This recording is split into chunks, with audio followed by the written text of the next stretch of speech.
If you're an entrepreneur, I want to give you 5 pieces of brutally honest advice that I wish I had when I started. And this is based on 12 years of wins and also failures and creating some pretty successful businesses along the way. And real quick, if you're new here, my name's John, husband, father, entrepreneur, and founder of AdClients.com. And over the past 10 years, I've built multiple online businesses that have generated over $30 million online without having to hustle 24/7, sacrifice my personal life, or stop doing the things that I love. And now on this channel, I help other people do the same. And the first thing I want to share with you that I think is critical that you understand now, early on in your journey, is that the quality of the product or the service that you are putting out into the marketplace is not what's going to sell that product. What I mean is, some people get this twisted, they get it backwards. They think if they put out into the marketplace a fantastic product that is absolutely incredible, that solves a massive problem, that the quality of the item or the program is by itself going to sell. That's not how it works. You have to get really good at marketing the thing, otherwise it won't sell. I'll paint a scenario for you that I think will help you understand that. Let's say you've got business A and business B, and they are competitors. They have very similar products in a very similar industry, and we've got 2 things that they could be focusing on: delivery and positioning, which is the marketing. So let's say we've got delivery here, that's the actual product that they've created, and then we've got the positioning that surrounds that product, the marketing that surrounds that product, and we've got the same over here. We've got delivery and we've got positioning. So now let's imagine that business A focuses a tremendous amount of time on the delivery of their product, making sure the actual product itself is incredible, and business B has focused a tremendous amount of their time on the positioning. They've nailed it and they've done it really well. And now the other side of the coin is, let's imagine that business A, because they've put all this time in delivery, they've done a shocking job of positioning, and business B have put a tremendous amount of time in positioning and marketing, but they've got an awful product. It is horrendous. If these 2 are out in the marketplace, who is winning the client and who's making all the money? Well, it won't take a rocket scientist to understand that it's business B. Well, how is that possible? They've got a crappy product. It's possible because they focused on positioning. They are winning the clients. At the point of marketing, at the point of positioning, the client doesn't know for sure the quality of the product. In fact, they are assuming the quality of the product by the quality of the marketing. So if you're feeling like business A over here, you've got a tremendously valuable product. You're feeling so good about it. You don't understand why people aren't buying it because it's so darn good. It's because you're putting all your time into that and you've put 0 effort into the positioning and the marketing. Now, I don't want to be misunderstood here. I am not advocating for having a crappy product. I'm simply pointing out the importance and the power of positioning, but the ideal scenario and what you need to focus on is giving equal time to both. Have an outstanding product, but put a good chunk of time into the way you're positioning and marketing that product, and then you will win on both fronts. The second thing you need to understand is a concept that I've been teaching my clients now for more years than I care to remember, and it's this idea of the offer triangle, okay? When you are creating an offer or a product or something you're putting into the marketplace, you need to satisfy the 3 corners of the triangle to have a business and a product that is perfectly in balance with these 3 things. I'll share with you what they are. I usually describe it as client results at the top, but you could also swap this out for service or deliverables, okay? Then down here, we've got lifestyle, and over on this side, we've got scale, okay? We need to have a product that is focused on getting your client the result, or the way in which you deliver is of high value, okay?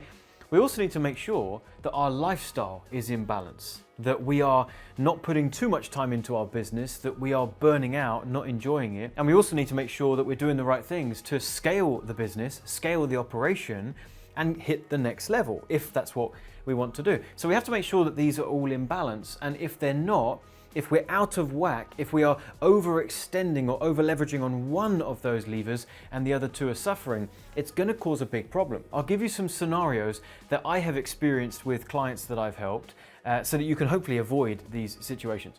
What typically happens is somebody is so focused on scaling their business. They're looking down the road at what this business can do for them, the freedom they can hopefully have, and the money that they can make. And so they're aggressively scaling. And when they aggressively scale, these two things suffer. Lifestyle suffers because we get to a point of no return where we are working so hard for not the return that we thought we were going to get, and we are burning out, we're not enjoying it, we're on our phone for every holiday we ever go on. In fact, now we don't have a break because we're so focused on this, we've gotten to a point where it's hard to pull back now, okay? Your client results, the delivery, the product will start to suffer. Because again, you're so focused on scale that the quality of your service is taking a hit. And I've seen this many times, not just with clients that come to me for help, but also, quite frankly, some of my competitors in our space. I've seen companies come and go, and they go because they focus too heavily on scale that this started to suffer to a point of no return. Another example of where this is out of balance is we focus too much on lifestyle. So we get this idea that we can build a £1 million or $1 million business, and we only got to work a couple of hours a day, and we want to be sipping pina coladas on the beach from day one while our business is just running and working for us. Well, that's unrealistic. That's not going to happen in the beginning. That might be an outcome later on down the track once you build a team and build systems and all that good stuff, but it's certainly not going to happen straight away. So when we're focused on that and overextending on that, it's only going to open up disappointment when we don't hit the scale we want and our clients aren't winning, because when our clients need us, we're on a beach. And of course, the third and final example is overextending on client results. And you might say, well, John, surely it's a good thing to go above and beyond for clients. And it is, but I see people going further than they need to. We can provide great value, we can go above and beyond, we can make sure clients are getting the result, but we can do that while we still satisfy our lifestyle and we are able to scale. I think the issue is some people think we need to give far more to clients than we actually do. An example of this would be if you have a one-to-one coaching program and you can only take on 5 clients a month because you give them so many hours of your time that any more than 5 and you've hit a ceiling on your time, right? Well, we're focusing so much on this and what we think this needs that we're not going to be able to scale. And perhaps our lifestyle's taking a hit as well because those clients are so dependent on our time. Well, let's imagine that every client was given 15 hours of your time a month. What if we could achieve the same result in 7 or 5? What if we could build in systems that save you time? What if we could build in a group coaching model that bolts onto the one-to-one to alleviate some one-to-one pressure, and we can satisfy the result that they need in a group setting as part of the offer? So many ways that we can do this and make sure that it stays in balance. So ultimately, remember this, think about this, audit your own business, and make sure that you clearly define what do you want for your lifestyle and what are your non-negotiables. How far do you want to scale the business and how big do you want to scale it? And how many clients would that take for you to hit those numbers, and make sure that you are satisfying the results of those clients on that journey to scale. Now, the third thing, and I actually have a helpful resource for you so that you can learn and implement this effectively, is understanding the importance of sales in your business. Maybe you hate the idea of sales, you feel that you're terrible at sales, and you want to run as far away from the prospect of you being involved in sales as possible. The reality is, sales and marketing, as we spoke about earlier, are a part of your business whether you like it or not. Understanding a little bit about psychology and human behavior, understanding how to communicate better, be a better leader on the phone. All these things are skills that are wrapped up in selling your business. We are in sales whether we like it or not. Every interaction is a sales opportunity, whether it feels like one or not. Every time you mention your product to someone, the way in which you explain it, and whether you explain it confusingly or eloquently, is going to make a difference to whether that person is excited about your business or not. That is a sales conversation. So I put this resource together, which is called the push and the pull script. These are frameworks that I follow and I teach my clients how to have a meaningful sales conversation with an interested prospect and make sure that you turn them into a yes at the end of the phone call if they're right for the product, and limit the amount of times you hear a no. These are backed by $30 million in sales online. They're incredible resources and they've really helped me and they've helped my clients. Click the link that's somewhere around or on this video in the description box. There might be a QR code popping up. Just let us know where to send those and they're my free gift to you. The fourth thing is understanding that being more affordable is not necessarily the best outcome. We often think that for us to get a leg into the industry and to make a mark and get a name for ourselves, that the way we need to start is by being cheap. And by being cheap, we can land a few clients, we can get some success stories, and we can build from there. You actually do the opposite. You position yourself as a cheap option. You position yourself as second best. And even from day one, there is an advantage to positioning yourself as a premium solution, and by raising your prices, regardless of what industry you're in or what product you sell, you will elevate your status by doing so. And I want you to remember this by understanding this idea that we've got a willingness to spend money on a solution versus the time that has elapsed where a prospect has had a problem. So think about it like this.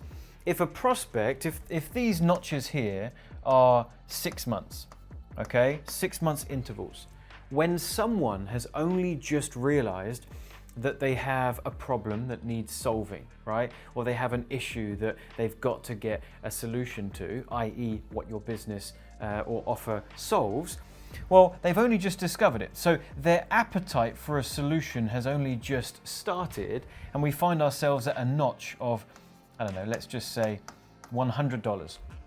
If they're not serious enough about the problem that they've got yet, they're certainly not going to demonstrate that by spending high volumes of money finding a solution. It's just not that important to them yet. So maybe they're shopping around on YouTube trying to find some free information, and then eventually they think, I better invest in myself, and so they spend $100 on a course.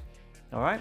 Well, we go up these notches and we find ourselves getting all the way up to, $10,000 solutions. They want to find an expert with an amazing coaching program that's going to walk them through this step by step. There's a journey that someone goes on to be willing to invest at that level. And that is the time in which they've been suffering with this product. It probably goes up and down a little bit, but it's going up. So if someone continues with this problem and they get to 12 months and it's still an issue for them, they're more serious now about finding a solution, rectifying the issue, investing in themselves. They're feeling more desperate now. Perhaps the pain is increasing, and so they're willing to spend more. When we spend more, we're demonstrating we're more serious, and so the journey just continues. So if we can find people when they have been suffering with this problem for years and years and years, and they are really, really desperate now for a solution, these are the people that are willing to pay high volumes of money. So why don't we just skip the queue and stop trying to service people down here and here and here and price ourselves as such? Why don't we price ourselves as a premium solution, and with our marketing and our positioning, speak to those people? It'll work wonders for your business. And number 5, don't be fooled by this idea of build it and they will come. This frustrates me no end. I see so many gurus online teaching that if you just build a website and you make it beautiful and it says all the right stuff and you launch that website, that now people will find it. The right people will find it and you'll start to get some clients. Or build a sales funnel. And as long as you build the right type of sales funnel with the right messaging within the funnel, then as soon as you hit that launch button, people will find it. How? How are they going to find it? We don't just build it and people find it. We build it and then we have to put it in front of the right people. Let's imagine we've got YouTube over here. Let's imagine we've got Facebook over here. Let's imagine we've got LinkedIn over here, and each of these is a river of traffic that is constantly flowing on these platforms. There's a never-ending flow of opportunity, and we're over here building a website or a sales funnel, and we're just hoping, fingers crossed, people find us. No one's crossing this line. They don't even know that line exists, let alone know that your product, your website, your business exists. We build it first, yes, but we have to position ourselves on these platforms in that flow of traffic. If we want to get the traffic that's on YouTube we have two options. We can shoot videos like I'm doing right now, upload it onto the platform, use the right title, descriptions, keywords, topics to get in front of the right people. Or we can turn on a YouTube ad and target the right type of people with that ad. We first find out where is the traffic that I want. We build our business, our website, our sales funnel, and we make sure that we put it in front of the traffic that we want. And of course, you need to learn marketing skills to position yourself correctly and say and do the right things for this flow of traffic to stop, pay attention to you, and come to your site. So hopefully you found this helpful. If you did and want to learn more about these strategies, I've got a video you can check out right here where I break down my sales process that I use that incorporates all 5 of the things I taught you here today. And it's exactly what I would do if I wanted to get back from 0 to 20K a month in my business as quickly as possible. Check it out. I hope you get value from it, and I'll see you in a future video.